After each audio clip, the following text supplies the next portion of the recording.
तो कार्यक्रम के सत्र की शुरुआत करते हैं। ये पहला सत्र है। सत्र का नाम है वैदिक ज्योतिष के रहस्य, जीवन को दिशा देने वाले अद्भुत मंत्र।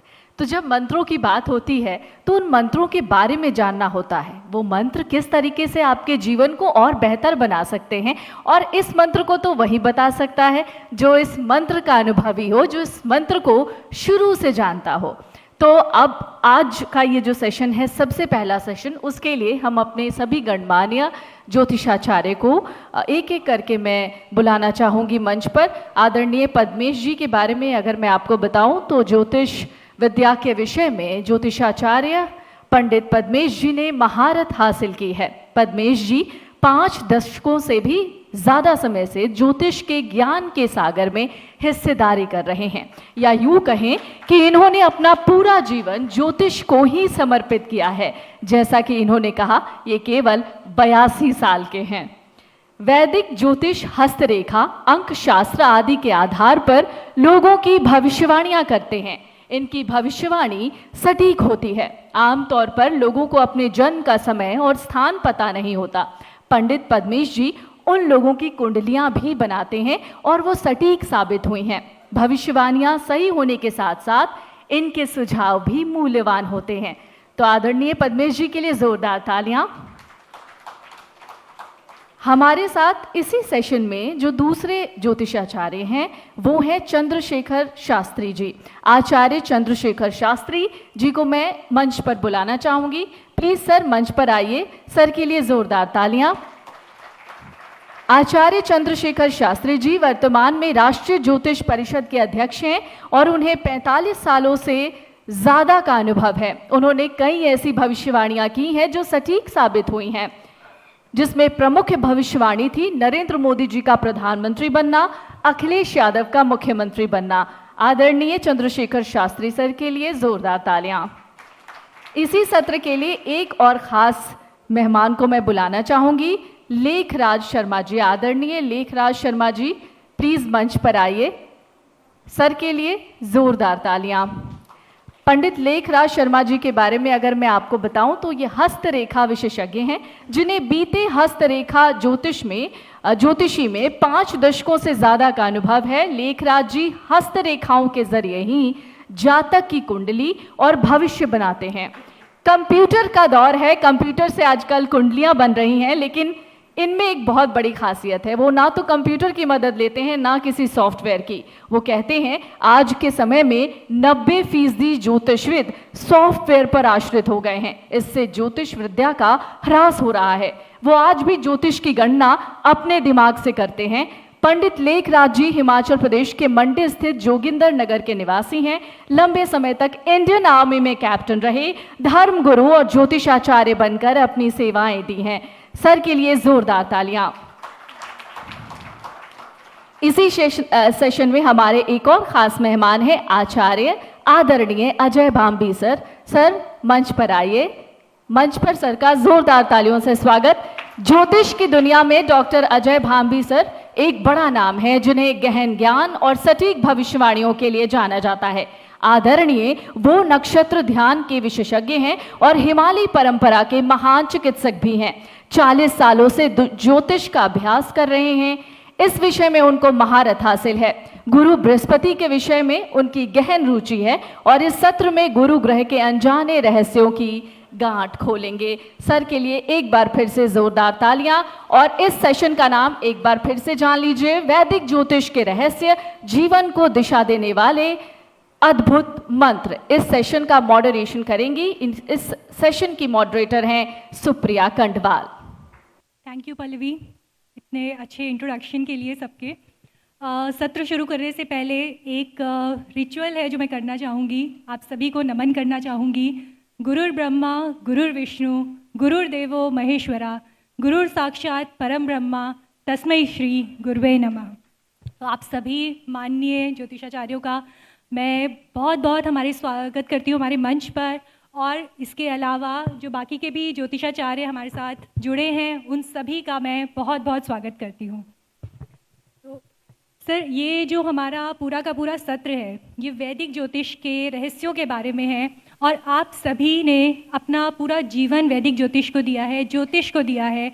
तो मैं सबसे पहले पद्मेश जी आपसे जानना चाहूँगी, एक ऐसा सूत्र जो आपके इतने सालों के एक्सपीरियंस में आपने समझा है, आपने इतनी कुंडलियों देखने के बाद समझा है, वो एक ऐसा सूत्र क्या है जो आप भावी ज्योतिषियों को बताना चाहेंगे? बहुत अच्छा सा प्रश्न है। हमारे आगे बढ़ने की तो प्रवृत्ति होती है, लेकिन कुछ बहुत सारी चीजें ऐसी होती हैं जिनको पढ़ना ही नहीं चाहते। यहाँ पर बहुत सारे लोगों का विवाह हो गया होगा और बहुत लाइन में भी होंगे। तो मैं एक सवाल मेरे जहन में बहुत प्रारंभ से ही आया था कि जब आपका विवाह हो जाता है तो आपका गोत्र बदल जाता है। ठीक? बिल्कुल। ये वैदिक ज्योतिष से रिलेटेड है।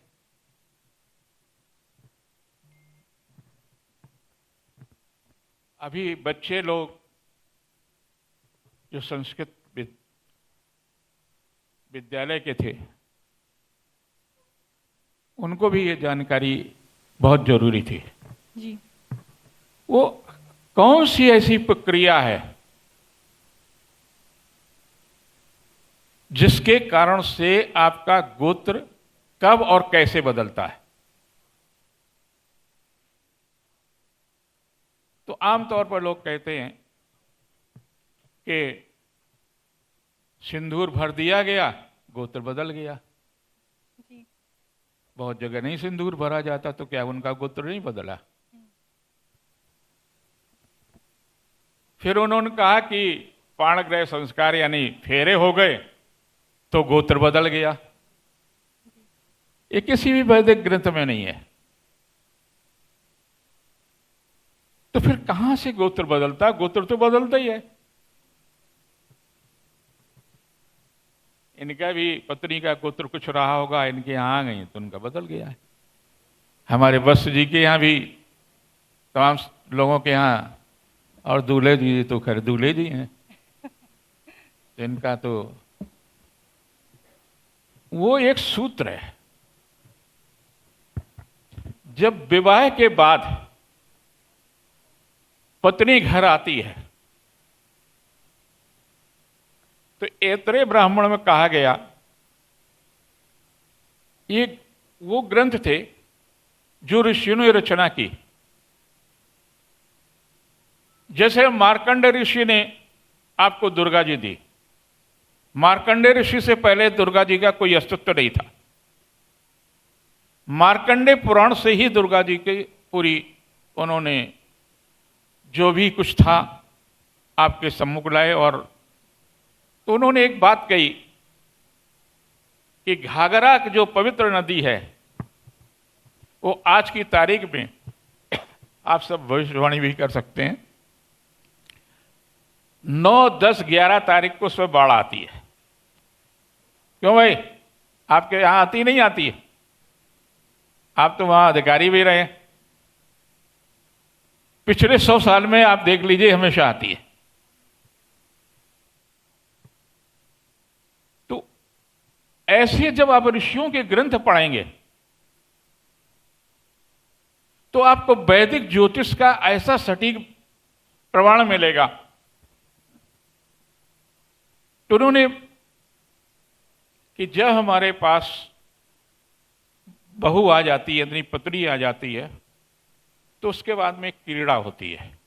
आपने भी देखा होगा, तीर चलाने वाली, जल में खेलते हैं। उस क्रिया करने के बाद में ही आप उस गोत्र में सम्मिलित होते हैं।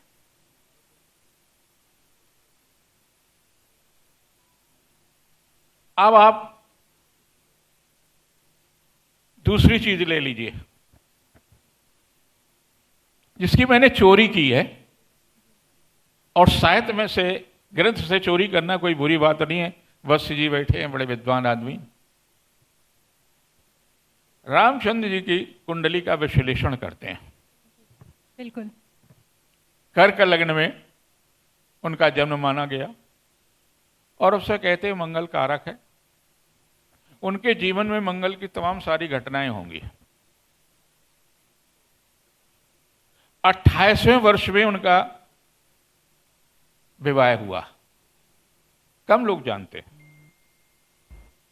जिन्होंने वाल्मीकि को पढ़ा वो जानते हैं। और लोगों ने सोचा होगा कि विवाह के बाद में उनको वनवास हो गया। ऐसा नहीं है। 14वें वर्ष वनवास होता है तो कहते हैं 41 वर्ष में फिर परिवर्तन होगा, जिसके कारण से उनको लाभ मिलेगा। और 56 वर्ष में मुझे एक कुंडली, उन दिनों में देश के अंदर राजनीति में बड़ा, इंदिरा गांधी जी के यहाँ एक दुर्घटना हो गई, तो ये हुआ कि अब क्या होगा। तो मैंने राजीव गांधी के लिए कहा 41वें वर्ष में इनके जीवन में ये ऐसा पद प्राप्त होगा जो उससे पहले उन्हें कभी न मिला और न उसके बाद। तो ये वाल्मीकि रावण की ही देन थी। तो वैदिक ज्योतिष से एक चीज का आप जरूर ध्यान रखिए कि पढ़िए जरूर और उसको प्रयोग करके देखिए। क्या कारक है, किस लग्न में कौन सा ग्रह महत्वपूर्ण है और उनका उस ग्रह से क्या रिश्ता है। देश काल और परिस्थितियों के अनुसार परिवर्तन होता है। किसी जमाने में बृहस्पति बहुत अच्छा माना जाता था। अब बृहस्पति की दशा आई, बृहस्पति का अंतर आएगा किसी भी लग्न में कहीं भी है तो बड़ा ईमानदारी, बहुत अच्छा व्यक्ति हो जाएगा। और अधिकारी बहुत ईमानदार और बहुत अच्छा हुआ तो कठोरता करेगा तो उसका विरोधी होंगे ना, कहीं ना कहीं फंसाएंगे। तो आज देश और काल के अनुसार तमाम सारे परिवर्तन हो।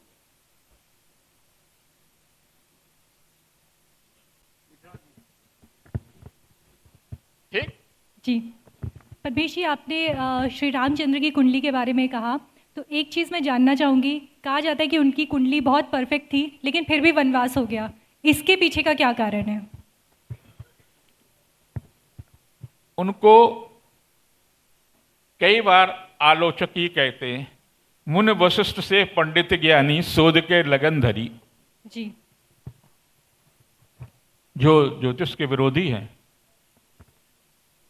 तो राम की कुंडली में 41 वर्ष से पहले राजयोग ही नहीं था,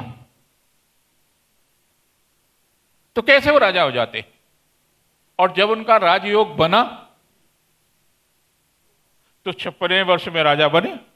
और 41वें वर्ष में अगर भगवान श्री राम वनवास नहीं गए होते तो एक प्रकार की संस्कृति का अंत नहीं होता। और वो संस्कृति उन्होंने का अंत किया, एक संस्कृति का अंत किया, एक व्यक्ति का नहीं अंत किया। एक ऋणात्मक ऊर्जा को समाप्त करने का संकल्प लिया, उसको समाप्त कर दिया धरती से। राम का राजा होना महत्वपूर्ण नहीं था। अगर वो राजा 41 वर्ष में हो जाते और वो संस्कृति को नहीं याद करते थे तो राजा राम के रूप में हम लोग याद करते। एक भारत का जो आदर्श श्री राम हैं, मर्यादा पुरुषोत्तम, तो नहीं होते। जी। तो अजय भाभी जी, मैं आपसे एक चीज़ जानना चाहूँगी। पद्मेश जी ने क्योंकि बृहस्पति के बारे में बात की है और आप क्योंकि बृहस्पति ग्रह पर बहुत ज़्यादा थीसिस कर चुके हैं, इतना रिसर्च कर चुके हैं, तो मैं ये जानना चाहूँगी कि बृहस्पति ग्रह जो है वो कुंडली के 12 भाव में क्या अलग अलग प्रभाव देता है, किस तरह के प्रभाव देता है। और अब जो बृहस्पति को लेकर बात की जा रही है कि वो अतिचारी हो गए हैं और सारी की सारी परेशानियां उनके ऊपर डाल दी गई हैं, वो किस हद तक सच है? बहुत बहुत धन्यवाद आपका। बृहस्पति जो है, जैसा कि हम जानते हैं उसके नाम से ही, बृहद धनपति, पूरे सौरमंडल का सबसे बड़ा ग्रह है और उसका एक अपना अस्तित्व है और उसका सब ग्रहों के साथ में अलग सा कनेक्शन है। अगर वो लग्न में बैठ जाए तो कहते हैं किम करोति ग्रह सर्वे यत्र केंद्रीय बृहस्पति। अगर केंद्र में बृहस्पति बैठ जाए तो कहते हैं कि कुंडली के 100 दोष दूर कर देता है। ऐसे बृहस्पति के बारे में बोलते हैं। और बृहस्पति अलग अलग घरों में क्या करता है वो तो बता ही दूंगा, लेकिन आपको जानकर ताज्जुब होगा कि आजकल बृहस्पति अतिचारी है, और ये अतिचारी है 14 मई 2025 से, और यहाँ से ये अतिचारी रहेगा 2032 तक। उसके बाद में 4 साल ये नॉर्मल रहेगा 32 से 36 तक, फिर 36 से अगेन 8 साल के लिए अतिचारी होगा 42 तक, 2042 तक, फिर 2042 से लेकर 2046 तक ये नॉर्मल रहेगा, फिर 2047 से 2050 तक अगेन अतिचारी रहेगा। तो कहने का मतलब ये है कि अगर हम आज से देखें 2025 से लेकर 2050 तक, तो ये 20 साल डिफरेंट फेजेस में अतिचारी रहने वाला है। मेरी किताब भी आ रही है जो उसको बहुत जल्दी पब्लिश हो जाएगी। उस किताब का नाम है, इंग्लिश में है ये, अतिचारी Jupiter and new world order by 2050। 2050 में दुनिया कैसी होगी, 2050 में एआई कैसा होगा, हमारी जियोपॉलिटिक्स कैसी होगी, हमारे संबंध कैसे होंगे, हमारा धर्म कैसा होगा, हमारा इकोनॉमी कैसी होगी। इससे पहले इसी सेंचुरी में 2019 से लेकर 2022 तक बृहस्पति अतिचारी था डिफरेंट फेजेस में। तब हमने देखा कोरोना हुआ तो दो चीज़ों पे कोरोना ने इफ़ेक्ट किया। एक उसका इफ़ेक्ट था हेल्थ के ऊपर और दूसरा धन के ऊपर। ना तो व्यक्ति धन कमा रहा था, सारे व्यक्ति अंदर बैठे हुए थे, ऑनलाइन जो भी थोड़ा बहुत कर पा रहे थे। सरकारों के भी काम ठप हो गए थे, ना कोई प्लेन चल रहा था, ना कोई ट्रेन चल रही थी, ना कुछ चल रहा था। पूरी दुनिया में एक अजीब सा माहौल था। तो इस समय जुपिटर जो अतिचारी हो रहा है, तो इसका अटैक आपके धन पर है। It is attacking on your money. इसीलिए ट्रंप ने जो ये ट्रंप कर रहा है कि पूरी दुनिया टैरिफ लगा दिया। जब वो टैरिफ लगाएगा तो बाकी सब भी टैरिफ लगाएंगे। तो ये जो अटैक हो रहा है, ये धन का अटैक हो रहा है, और ये एक नई दुनिया को क्रिएट करने जा रहा है। तो ऐसी दुनिया जो हमने कभी देखी नहीं होगी, कभी हमने सुनी नहीं होगी। व्यक्तिगत असर तो ये करेगा ही, क्योंकि जब जुपिटर अतिचारी होता है या जुपिटर का मूवमेंट स्लो होता है तो ये व्यक्तिगत असर ना कर कर पूरे दुनिया पर असर करता है। महाभारत के समय जुपिटर 6 वर्ष के लिए स्लो मोशन में हो गया था। जब जुपिटर स्लो मोशन में होगा तब धर्म की हानि होगी, तब धर्म की हानि हुई थी। इसलिए भगवान कृष्ण कहते हैं कि यदा यदा ही धर्मस्य, जब भी धर्म की हानि होगी तब मैं वहाँ पर प्रकट होऊंगा। तो अब यहाँ पर दूसरा है, चूँकि फास्ट मोड में है तो हमारा सोच फास्ट हो रहा है। AI already taken over the world, AI यहाँ पर उसने पूरा कर लिया है, और हम अर्थ का जो धन है, धन पर अटैक हो रहा है। और आने वाले समय में हमको धन का इतना विकृत रूप दिखेगा। जितने भी युद्ध होंगे, अभी जब युद्ध हुआ था हिंदुस्तान पाकिस्तान का, तो किसी अखबार ने मुझसे पूछा कि कितने दिन युद्ध चलेगा, तो मेरा सब रिकॉर्ड में है। मैंने बोला 7 दिन से ज़्यादा नहीं चलेगा, क्योंकि सारे युद्ध धन के लिए हो रहे हैं। अब जो अब गाज़ा का युद्ध हो रहा है या इधर युद्ध हुआ इजराइल का, वो धन के लिए हो रहा है। जो अमेरिका या यूक्रेन और रशिया का युद्ध हो रहा है वो धन के लिए युद्ध हो रहा है। तो हमारा सारा अटैक धन पर है। और दूसरा अटैक है यहाँ जो धर्म में जो विकृतियाँ हैं वो समाप्त होने को हैं, और हम एक आध्यात्मिक युग में प्रवेश कर रहे हैं। आज से 2050 में हम में से बहुत सारे लोग होंगे, नहीं होंगे, मैं तो नहीं होऊंगा, ये तो मुझे मालूम है। लेकिन वहाँ आते आते एक दुनिया का नया स्वरूप बदल जाएगा। एक नई दुनिया में हम प्रवेश कर रहे हैं, और ये बहुत तीव्र गति से हो रहा है। क्योंकि जब हम कोरोना में थे तब हमने देखा कि 3 साल में दुनिया कैसे बदली। यहाँ तो 20 साल का पीरियड है। 25 साल के दौर में 20 साल जुपिटर अतिचारी रहने वाला है, और ऐसा कभी हुआ नहीं। पिछले 1000 साल का मैंने अध्ययन किया, वहाँ पर जुपिटर कभी अतिचारी हुआ नहीं था, और आगे आने वाले समय में होने वाला नहीं है। इसका मतलब यह है। और जुपिटर जो है, एक आपको और बात बता दूं कि हम चंद्रमा को शुभ क्यों मानते हैं। हमारे ऋषियों ने बोला चंद्रमा शुभ ग्रह है, और इसको हम पूजनीय मानते हैं कि जो चंद्रमा का साउथ पोल है, जिसका हम ध्यान नहीं देते। जो हमको लाइट आती है नॉर्थ पोल से लाइट आती है, साउथ पोल का हम ध्यान नहीं देते। साउथ पोल के ऊपर हर रोज सदियों से एस्ट्रॉइड्स और मीटरॉइड्स गिरते रहते हैं, इसलिए वहाँ पर क्रैटर्स हैं। तो क्रैटर्स वहाँ पर है। अभी हमारा चंद्रयान गया भी था वहाँ साउथ पोल पर, तो वो उसको रोकता है। जब अभी कुंडली के केंद्र में होता है तो बहुत सारी जो अशुद्धियाँ हो सकती हैं, बहुत सारे जो भूचाल आपकी ज़िंदगी में आ सकते हैं, उनका वो ध्यान रखता है। ऐसे ही जब जुपिटर और मंगल को हम अच्छा बोलते हैं, हम बोलते हैं जुपिटर और मंगल कुंडली में हो लग्न भी सूटेबल हो तो वहाँ पर उत्तम प्रकार का राजयोग पैदा होता है। उसका कारण ये है कि मंगल और गुरु का जो कनेक्शन है वो भी मीटरॉइड्स को रोकते हैं, क्योंकि जुपिटर का जो ग्रेविटेशनल पुल है और मैग्नेटिक करंट सबसे ज़्यादा है, सबसे ज़्यादा होने से वो उसको रोकता है। इसी तरह से जब सूर्य के साथ होता है जुपिटर, जब सूर्य के कक्षा में आता है, यदि गुरु जो है वो सूर्य की कक्षा से अलग चलता है, एक समय के बाद आता है। जब वो आता है तो रशियन वैज्ञानिक ने इसके ऊपर बहुत खोज की थी कि जब वो सूर्य को कक्षा में आता है तब सूर्य को खींचता है।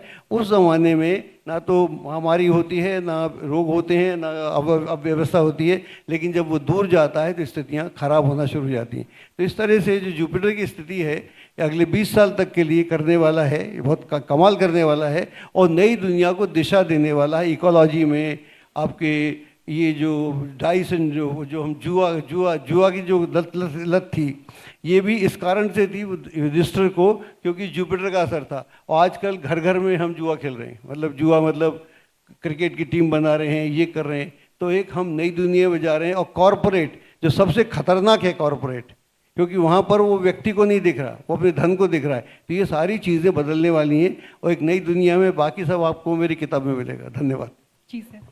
तो शास्त्री जी, अब मैं आपसे इसी तर्ज पर थोड़ा सा आगे बढ़ूंगी, क्योंकि अजय जी ने अभी कहा कि ये परिवर्तन का साल है, ये बदलाव का साल है, और एआई जिस तरह से फैल रहा है, जिस तरह से पूरे उसमें जा रहा है, इसे अगर हम ज्योतिष से कनेक्ट करें तो, क्योंकि ज्योतिष में ऐसा कहा जाता है कि जब एक ज्योतिषी कोई कुंडली पढ़ता है तो वो कनेक्ट करता है इमोशनली भी, लॉजिकली भी, हर तरह से। लेकिन क्या एआई ये सब कर सकता है? इसे हम किस तरह से देख सकते हैं? प्रश्न बहुत अच्छा है। एआई मानव मस्तिष्क की उपज है जी।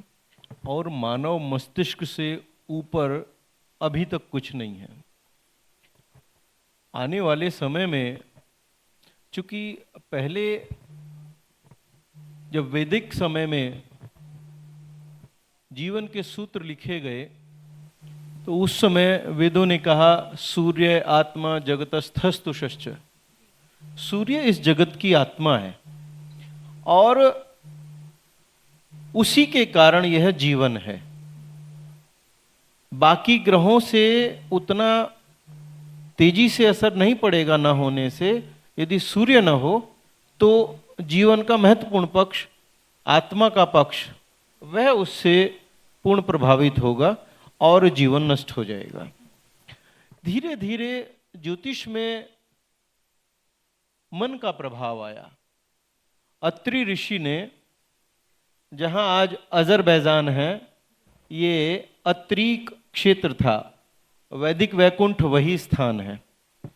वहां अत्रिक नदी बहती है और अत्रिक नदी के किनारे अत्रि ऋषि ने जो सबसे पहले सूर्य भानु, जिसको स्वर भानु, जिसको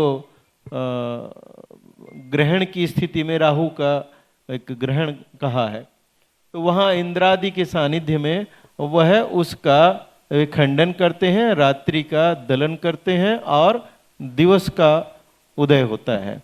वहाँ आज भी एक स्थान है जहाँ हर समय अग्नि आज भी जलती रहती है और उसका कोई स्रोत दृश्य नहीं है। तो चंद्रमा मनसो जातस चक्षुः सूर्य अजायत, चंद्रमा जो है यह मन का कारक है और इस संसार में मनुष्य का जन्म जो होता है ये बड़ा महत्वपूर्ण है। इस संसार में मनुष्य का जन्म होता है केवल मन के कारण। आत्मा अजर अमर है, आत्मा का न जन्म होता है न उसकी मृत्यु होती है। और शरीर जो है ये 5 तत्वों से मिला है, सब अपने अपने तत्व में मिल जाते हैं। ये मिट्टी का पुतला मिट्टी में मिल जाता है। फिर जन्म क्यों होता है? जन्म केवल मन के कारण होता है, क्योंकि मन के माध्यम से जो उसका कल्पना लोक है वो सक्रिय होता है और उस सक्रियता में मनुष्य कर्म करता है। वो अच्छे भी होते हैं, बुरे भी होते हैं।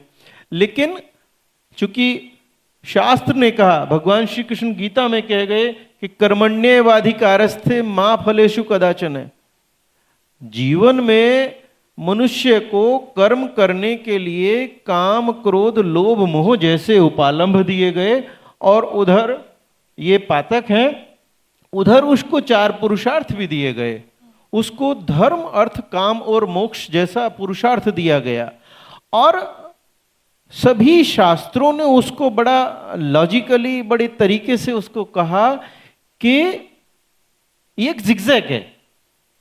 काम क्रोध लोभ मोह और धर्म अर्थ काम मोक्ष, इन्हें नीचे ऊपर रखकर एक बिंदु मान के, एक उदाहरण के रूप में मानिए तो यदि काम पूर्वक कोई कार्य होगा, देखिए काम जो है यहां दोनों तरफ है, वो पातकों में भी है और पुरुषार्थ में भी है। यदि मनुष्य पुरुषार्थ कर रहा है लेकिन उसका भाव काम युक्त है, तो काम युक्त भाव की ऊर्जा उसके धर्म को नष्ट कर देगी, और यदि वह धर्म युक्त है तो उसके काम को परिवर्तित करके उसको अर्थमयी कर देगी। जीवन में अर्थ उसी का है जिसने अपनी ऊर्जाओं का संतुलन बना लिया, और ऊर्जाओं के संतुलन से उसने स्वयं को और संसार को व्यवस्थित करने पर विचार किया।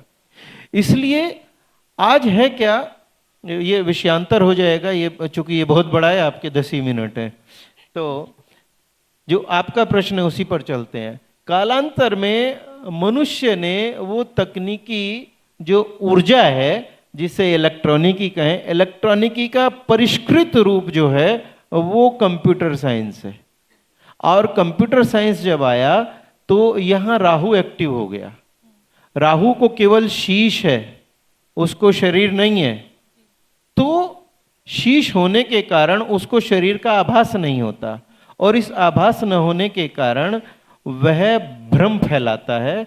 वह लक्ष्य केंद्रित भी होता है लेकिन वह भ्रम फैलाता है। एआई उसी का एक अभी सामान्य रूप है। अगले 5 वर्ष में एआई बहुत अधिक परिष्कृत हो जाएगा, क्योंकि हम सभी लोग सिस्टम पर एआई सर्च कर रहे हैं, एआई से उत्तर मांग रहे हैं।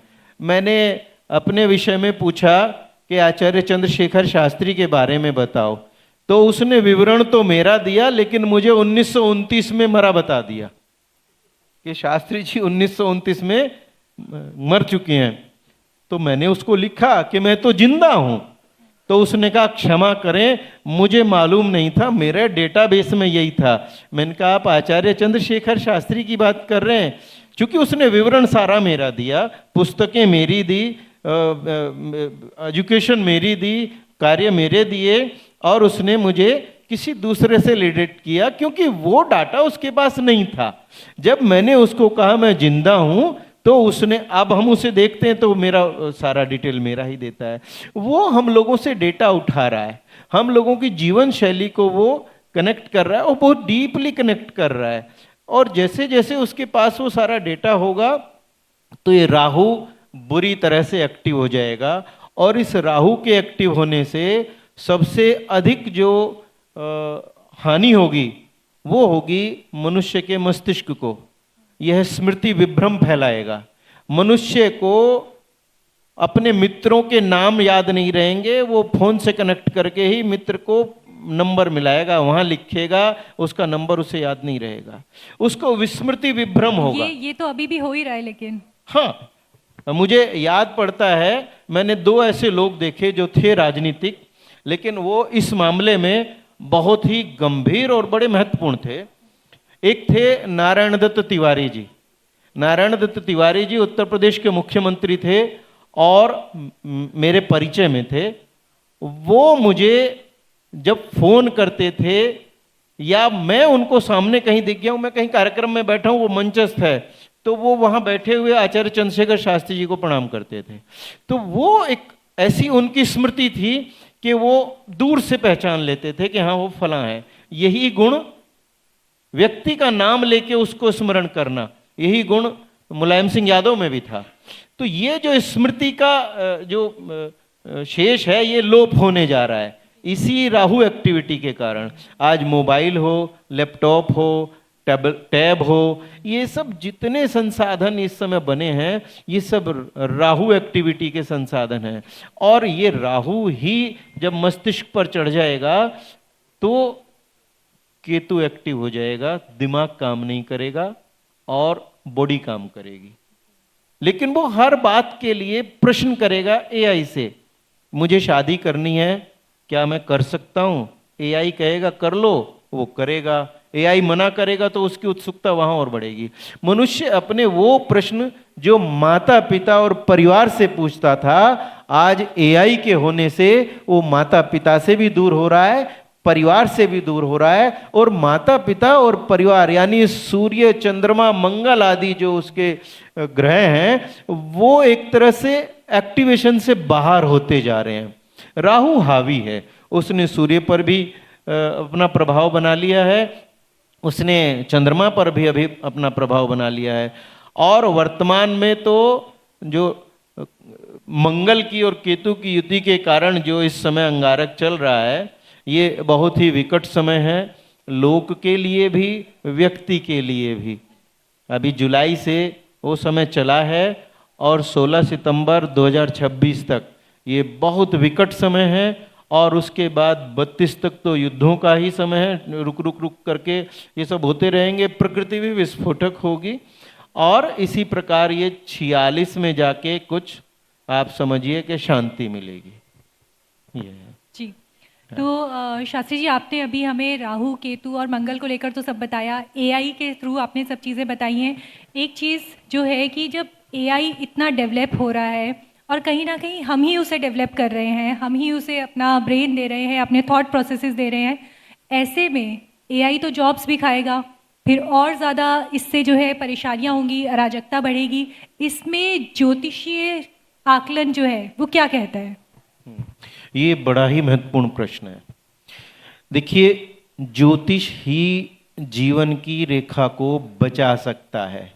आने वाला जो समय है वह सृष्टि को विनाश की ओर ले जा रहा है, क्योंकि जब बौद्धिक स्तर पर मनुष्य काम करने योग्य नहीं होगा, तो ये देखिए, ये एक जीवन शैली को एआई की ओर लाने का कार्य तो भारतीयों का है, लेकिन इसको लाने में मस्तिष्क यूरोप और पश्चिमी देशों का है।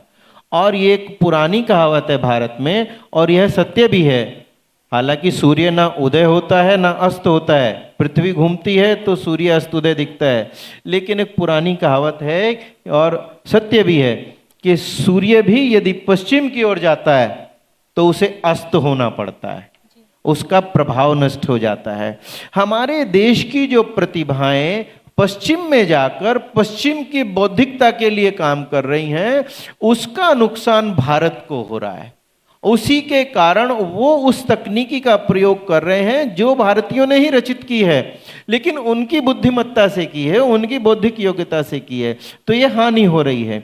अभी क्या है कि जैसे ही हम लोग अपनी क्षमताओं को, यदि भारत आज गूगल बना ले, भारत आज सोशल मीडिया के प्लेटफॉर्म बना ले, तो ये पश्चिम की जो सभ्यता का जो एक नकारात्मक पक्ष हमारे ऊपर हावी है, ये स्वरूप बदल जाएगा।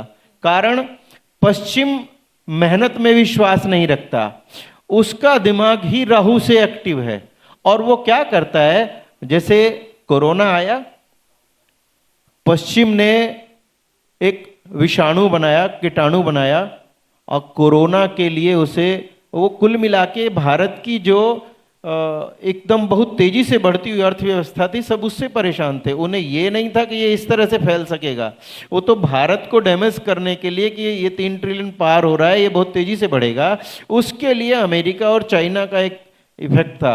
हमने उस समय भी 8 और 9 फरवरी को राष्ट्रीय ज्योतिष परिषद का कार्यक्रम था, उस समय परिवहन मंत्री जो जनरल वीके सिंह हमारे कार्यक्रम के मुखिया थे, आप भी थे वहाँ पर, और हमने उस समय कहा था कि कोई इस तरह का आर्टिफिशियल रोग आने वाला है। हमने कोरोना नहीं कहा, लेकिन वो रोग आने वाला है जो विश्व को 2 साल के लिए बांध देगा, और उसका 26 तक प्रभाव उसका नष्ट होगा। अभी भी घूम घूम के वो रूप बदल के उसके और अग्रेसिव होके और भी आगे जा रहा है। तो वो क्या करते हैं, एक रोग क्रिएट करते हैं, उसकी दवाई बनाते हैं, और वो दवाई बेचने के लिए रोग फैलाते हैं, उसी से उनके, और ऐसे ही अभी भी जो आज अमेरिका कर रहा है, ट्रंप जिसकी अर्थव्यवस्था $28 ट्रिलियन से ऊपर हो, उस देश का राष्ट्रपति बच्चों जैसी हरकत कर रहा है, उसके पीछे क्या है? वो बौखलाहट, भारत की मेधा शक्ति की विजय, भारत की मेधा शक्ति की योग्यता और भारत की मेधा शक्ति से घबराकर वो व्यक्ति ऐसी ऐसी हरकत कर रहा है। क्योंकि अमेरिका पतनशील है, उसका पतन ही होगा और भारत की उन्नति होगी। और यह ज्योतिषी वह विद्या है, आप समझिए भारत सरकार के पास अच्छे योग्य ज्योतिषी हैं, वो उन ज्योतिषियों का आश्रय लेकर अपना हर कार्य करती है। और इस देश में धीरे से एक ज्योतिष के विषय में जो सोशल मीडिया ने, आप जैसे मीडिया हाउसेस ने, क्योंकि अमर उजाला का वास्तव में बहुत बड़ा योगदान है कि आज ज्योतिष को हम घर घर में देख पा रहे हैं, और सोशल मीडिया का भी उसमें बहुत बड़ा योगदान है। बहुत सारे ऐप आए हैं, कुछ सही बताते हैं, कुछ गलत बताते हैं, लेकिन मनुष्य की जागृत और एक जिज्ञासु प्रवृत्ति, अपने भविष्य के बारे में जानने की प्रवृत्ति कभी नष्ट नहीं होगी। और एक दिन एआई जो आज रोबोट बना रहा है, अभी दूसरे ग्रहों से संचालित करके और प्रयास किया जा रहा है कि ये जो मिसाइल हैं ये एयर कनेक्टेड होके दूसरे उपग्रहों से संचालित हो जाए। मनुष्य जो रोबोट बना रहा है, वो रोबोट जो है वो भी एक दिन ह्यूमनाइड होगा, उसमें मानव जैसी सोचने की शक्ति आएगी, क्योंकि वो मानव से ही सीख रहा है, उसी के व्यवहार को वो आत्मसात कर रहा है, और उस व्यवहार को आत्मसात करके वो मानव पर राज करने की अपनी योग्यता स्थापित कर सकता है। क्योंकि उसमें जो भी सॉफ्टवेयर है, वो डेवलपमेंट है, वो मनुष्य से ही सीख कर विकसित हो रहा है। और उसके मस्तिष्क में, अभी मनुष्यों में भी ये चिप वाला सिस्टम आएगा कि आदमी को चिप लगेगी। अभी ये 5G जिस दिन तक है, ये आप इस मोबाइल को यूज कर रहे हैं, ये आपकी मशीनें ही बेकार हो जाएंगी 5G के बाद। जैसे ही 6G आएगा, सारी टेक्नोलॉजी चेंज हो जाएगी, सब कुछ बदलेगा। क्यों? क्योंकि उस गति को एआई इतना विकसित कर देगा कि हमें बहुत सारे काम, हालांकि इनमें फ्रॉड भी हो रहे हैं, सब तरह की चीजें हो रही हैं, आज इतने बैंकिंग के फ्रॉड हो रहे हैं, वो सभी इसी टेक्नोलॉजी के कारण हो रहे हैं। आज अमेरिका में ये स्थिति है, अनेक अस्पतालों के बाहर वो भी ज्योतिष से चलते हैं। नासा ने भारत के बहुत सारे लोगों को हायर किया हुआ है जो ज्योतिष पे काम करते हैं। वहाँ हॉस्पिटल्स में स्कैनर लगे हैं बाहर, वो पाम प्रिंट लेते हैं और ये बताते हैं कि इसको ये रोग है। इस परंपरा से प्रभावित होकर उदयपुर में गीतांजलि विश्वविद्यालय ने अपने मेडिकल हॉस्पिटल में एस्ट्रोलॉजर्स को बिठाया है, और वो एस्ट्रोलॉजर्स हाथ और कुंडली देख के रोगी का रोग और उसका उपाय बताते हैं।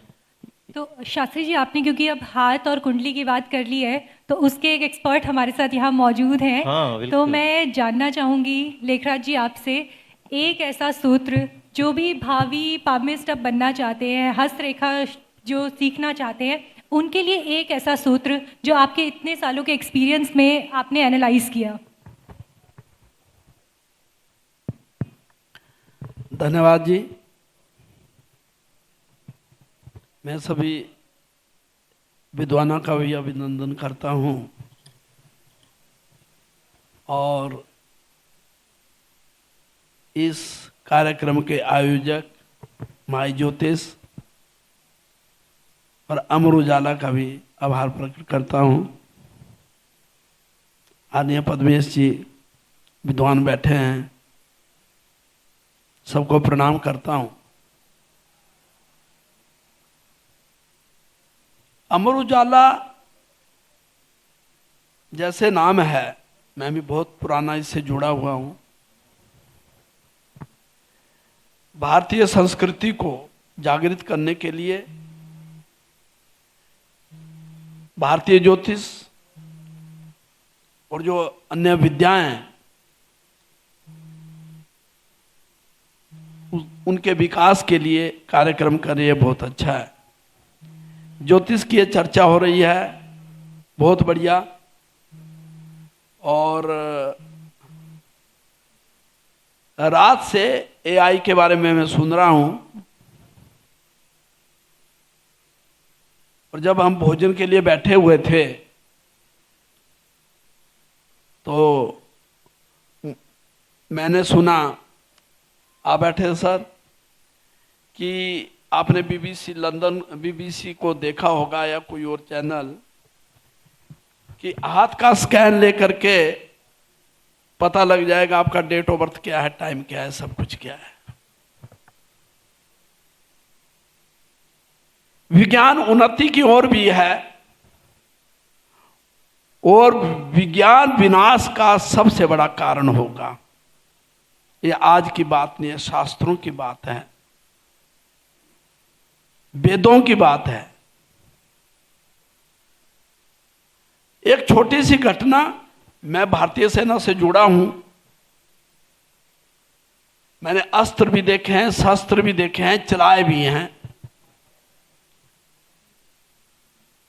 LMG से लेके मोटर तक मैंने चलाए भी हैं, देखे भी हैं। काम करने की क्या शक्ति है वो भी देखी है। और बड़े पहले ये भी सुना कि आने वाला समय जो तो मशीनी युग होगा, तो आज मशीनें भी वैसी विकसित हो गई है। आप हस्तरेखा की बात कर रहे हैं या जन्म कुंडली की बात कर रहे हैं, आज विज्ञान कहां से कहां पहुंच गया, लोग जमीन से आसमान में पहुंच गए, लेकिन आज ऐसा शस्त्र अभी तक नहीं बना जिसकी चर्चा हम रामायण में भी करते हैं, कि छोटी सी आवाज वहां हुई और उस जो आवाज हुई, जो शब्द आया, यहां से छोटा सा एक बटन दबाया, शब्द वेदीवान बन गया और श्रवण को अपनी जान देना पड़ी। आज हम अपनी सीमाओं में देखते हैं कितने प्रहरी हैं, BSF है, इंडियन आर्मी है, SSB है, जगह जगह, या देश विदेश से ड्रोन उड़ रहे हैं, कुछ देख रहे हैं, लेकिन अभी तक ऐसी कोई चीज नहीं बनी है कि यहां से हम उसको रोक पाए। मनुष्य का मस्तिष्क अपने में एक बहुत बड़ा, हम कह सकते हैं कि इतना बड़ा एक खजाना है कि इंसान क्या से क्या नहीं कर पाता। बात AI पर आ गई, विज्ञान पर आ गई,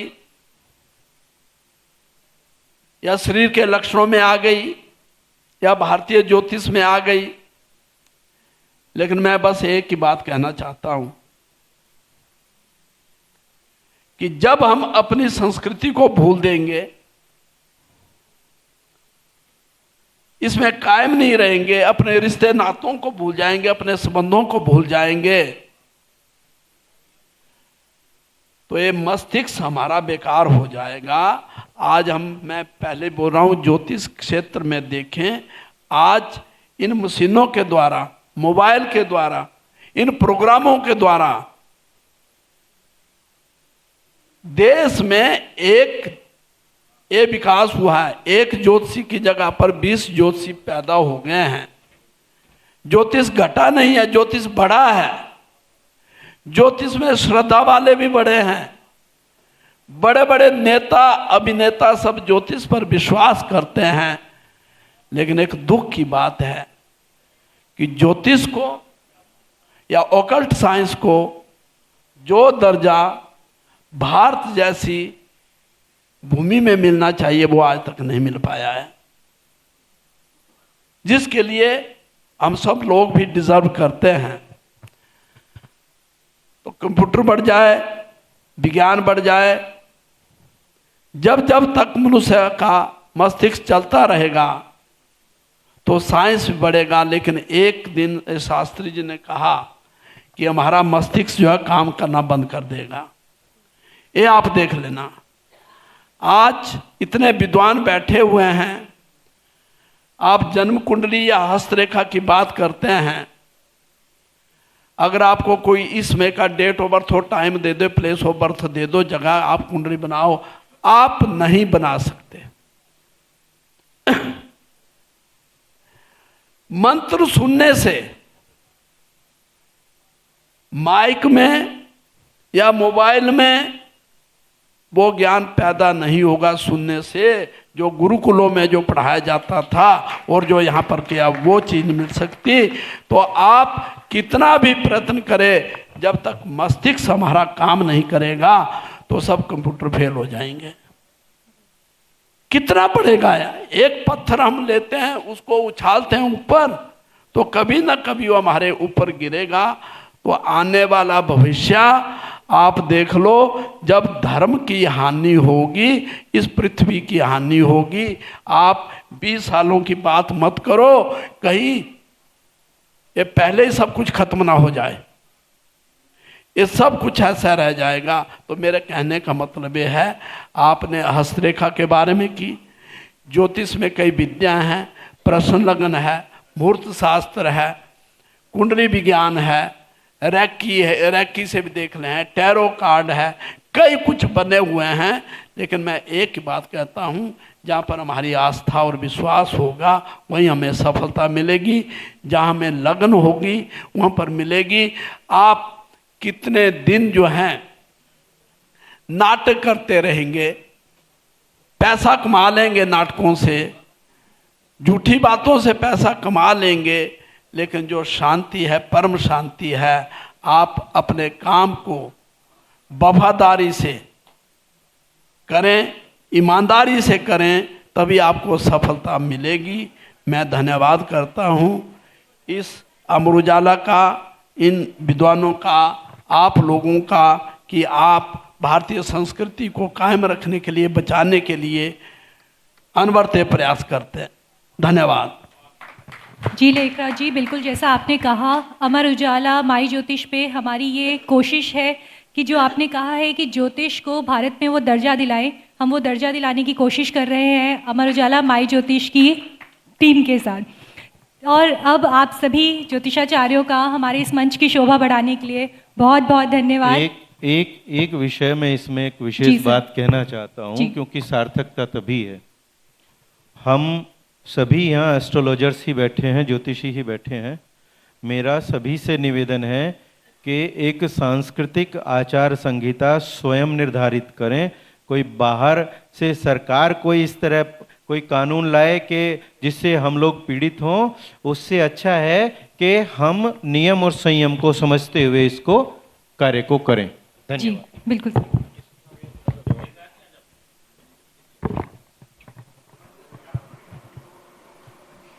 बैठ जाओ, बैठ जाओ। अभी हम इसका एक, दुनिया में दो सत्ताएं, एक जनसत्ता और दूसरे सत्ता, और दोनों ही माध्यम सशक्त माध्यम है।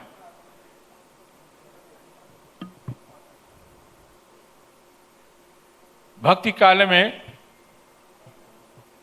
कुछ लोगों ने अकबर के सामने सरेंडर कर दिया, लेकिन तुलसीदास जी ने नहीं। तुलसीदास जी के पास जनसत्ता थी और जनसत्ता के बल पर 2400 घंटे दुनिया के किसी न किसी कोने पर सुंदरकांड, हनुमान चालीसा और रामायण का पाठ होता है। जो किसी के पास जनसत्ता है उस सत्ता से दूर रहेगा, तभी खुश रहेगा। अगर आप ज्योतिष से जुड़ी अधिक जानकारी प्राप्त करना चाहते हैं तो डाउनलोड करें माई ज्योतिष ऐप। एस्ट्रोलॉजी से जुड़ी लेटेस्ट जानकारी के लिए फॉलो करें माई ज्योतिष का फेसबुक और इंस्टाग्राम पेज।